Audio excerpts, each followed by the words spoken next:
We believe that Bokashi fermentation, also called Bokashi composting, is the best way to collect organic waste. But is it also the best way when it comes to the process stage? Yes, it is. To be sure, let's make a quick comparison between Bokashi composting and open-air composting with a traditional composting pile. Open-air composting is nothing but a pile of organic waste in someone's backyard. It is normally enclosed with wooden or plastic edges to help maintain the structure. When the pile of organic waste is large enough, it starts producing heat, hence the name hot composting.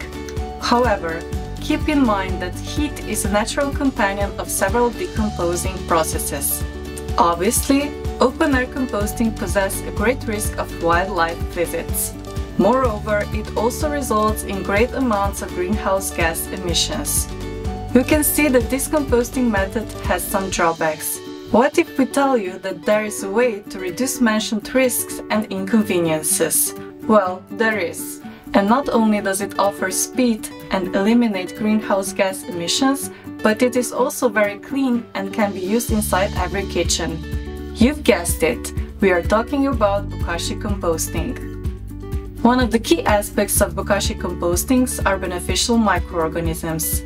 The most common way to introduce the microorganisms to Bokashi is by using Bokashi bran, which is essentially a fermentation starter. You need to keep in mind that beneficial microorganisms are naturally present in organic material, but so are non-beneficial microorganisms. As such, by adding Bokashi bran, we tip the scale and ensure the process takes over the right course. Moreover, using Bokashi bran also makes the process very fast. It is also important to note that using a proper Bokashi bean plays a vital role. It ensures that airtight conditions are met and that Bokashi liquid is easily drained.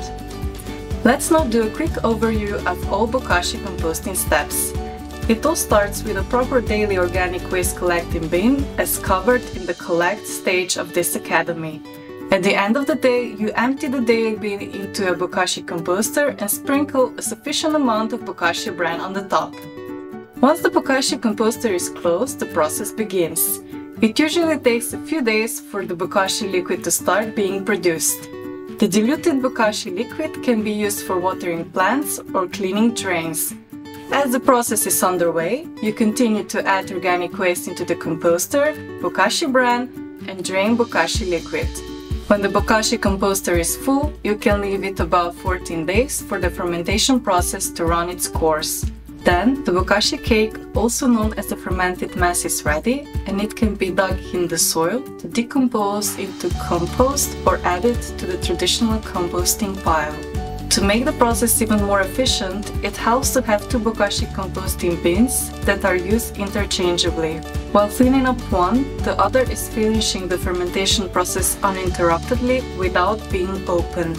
All in all, when the Bokashi process is routed optimally, it offers impressive benefits. These include 25% organic waste volume reduction, no risk of attracting animals such as flies, rodents, no rotten odor, 2 times faster than other composting methods, 16 times lower greenhouse gas emissions than traditional composting. Almost all nutrients are preserved in the pre-compost mass. The fermentation process manages to decompose citrus peels and other trickier food wastes. It is very neat and practical for indoor use, and it can be done in all seasons. As such, Bokashi composting really is the most obvious method for responsible organic waste processing.